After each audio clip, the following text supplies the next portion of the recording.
Hello మావా, welcome back to amazing facts. ఈరోజు అయితే ఈ వీడియోలో మన సిఎస్కే వాళ్ళు రిలీజ్ చేసిన ప్లేయర్స్ గురించి, ఇక రిటైన్ చేసుకున్న ప్లేయర్స్ గురించి అయితే క్లారిటీగా డిస్కస్ చేసుకుందాం మావా. అంతకన్నా ముందు మన ఛానల్ ఎవరైనా కొత్తగా చూసినట్లయితే సబ్స్క్రైబ్ చేసుకొని ఇక బెల్ ఐకాన్ అయితే ఆల్ పెట్టుకోండి.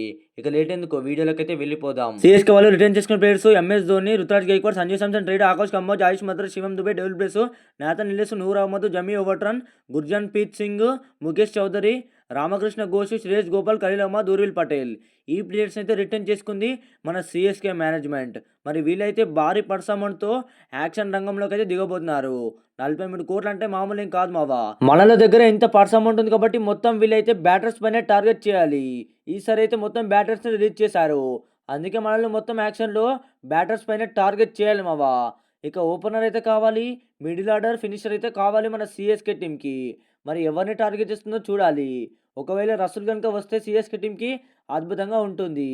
ఎందుకంటే రసూల్ ఒక బెస్ట్ ఫినిషర్. మరి అలాంటి ప్లేయర్ని తీసుకుంటే కనుక మన సిఎస్కే వాళ్ళు అద్భుతంగా లాభం పొందారని చెప్పాలి. మరి సిఎస్కే వాళ్ళు రిలీజ్ చేసిన ఆటగాళ్ళ లిస్టు ఇదే. మరి మనోళ్ళు అయితే మొదటిగా పత్తిరాని అసలు ఎందుకు రిలీజ్ చేస్తారని మీలో చాలా మందికి డౌట్ ఉంది మావా. మరి ఎందుకు అంటే నేను గట్టిగా రీసెర్చ్ చేస్తే కనుక తెలిసింది ఏంటంటే పత్తిరాని 2024లో 2025లో చాలా గాయాలయ్యాయి. మళ్ళీ ఫిట్నెస్ కూడా లేదని మనోళ్ళు అయితే సిఎస్కే వాళ్ళు వదిలేశారని రూమర్స్ అయితే వచ్చేసాయి మావా. మరి రిపోర్ట్ల ప్రకారం చూస్తే కనుక నిజమే అనిపిస్తుంది. మన పత్రాన నిజంగానే ఫిట్నెస్గా లేడు, మరియు గాయాలు కూడా ఎక్కువగా అయిపోయాయి. కాబట్టి మనల్ని అందుకు రిలీజ్ చేశారని అనిపిస్తుంది మావా. ఇంకా మన డెవిన్ కాన్వే కూడా రిలీజ్ చేశారు మన చెన్నై సూపర్ కింగ్స్. ఎందుకంటే ఇతను ఓపెనర్గా వచ్చి దారుణంగా ఫెయిల్ అయిపోయాడు మావా. మనల్ని అయితే ఎక్కువగా బ్యాటర్స్ని రిలీజ్ చేశారు. ఎందుకంటే మొత్తం చెత్త పర్ఫార్మెన్స్ చేశారు సిఎస్కే టీంకి. అందులో ఒకడు డెవిన్ కాన్వే. డెవిన్ కాన్వే అయితే ఆజే ఓపెనర్గా వచ్చి దారుణంగా ఫెయిల్ అయిపోయాడు మావా. అందుకే మనల్ని అయితే కంగారం కట్టుకున్నారు ఎలాగైనా రిలీజ్ చేయాలని.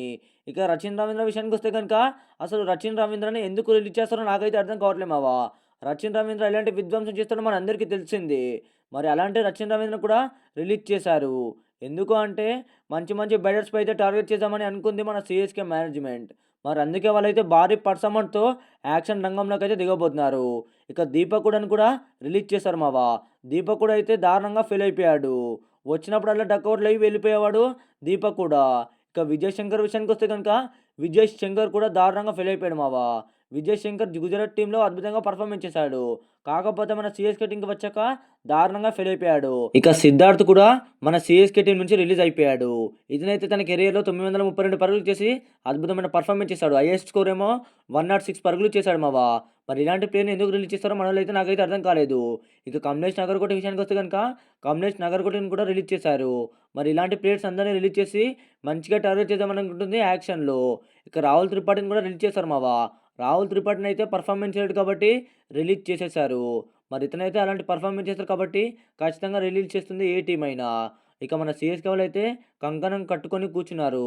ఎందుకంటే మన రాహుల్ త్రిపాఠి ఏమంతా పర్ఫార్మెన్స్ చేయలేదు కాబట్టి రిలీజ్ చేసేశారు మావా. షేక్ రషీద్ అండ్ వానిష్ బేడి ఈ ఇద్దరిని ప్లేయర్స్ కూడా రిలీజ్ చేసేసింది మన సిఎస్కే మేనేజ్మెంట్. మరి సిఎస్కే అయితే గట్టి నిర్ణయమే తీసుకుంది మినీ యాక్షన్కి. ఎక్కువగా బ్యాటర్స్ అయితే రిలీజ్ చేశారు మావా. ఎందుకంటే పోయినసారి దారుణంగా పర్ఫార్మెన్స్ చేశాడు. మీ అందరూ కూడా చూశారు మావా. ప్రతి ఒక్క బ్యాటర్ సిఎస్కే టీంకి దారుణంగా అంటే దారుణంగా ఫెయిల్ అయిపోయారు. కాబట్టి మనలో అయితే గట్టి నిర్ణయం తీసుకొని మినీ యాక్షన్లోకి భారీ పర్సమౌంట్తో వచ్చేసారు. 43 కోట్లు అంటే మజాకేం కాదు. ఇక మనల్లో వచ్చేసి టార్గెట్ చేసిన ప్లేయర్స్ ఎవరు అంటే మనలో అయితే ముందుగా ఒక ఓపెనర్కి అయితే వెళ్ళాలి మావా. మరి మినిమం అయితే ఒక మంచి ఓపెనర్ కావాలి మన సిఎస్కే టీంకి. అలాగే మిడిల్ ఆర్డర్ బ్యాటర్స్ గురించి కూడా వెళ్ళాలి బ్యాకప్గా. ఒక ముగ్గురు మిడిల్ ఆర్డర్ అయితే తీసుకుంటే బాగానే ఉంటుంది. యంగ్స్టర్స్ అయినా సరే, మన సీనియర్ ప్లేయర్స్ అయినా సరే ఖచ్చితంగా తీసుకోవాలి మన సిఎస్కే మేనేజ్మెంట్.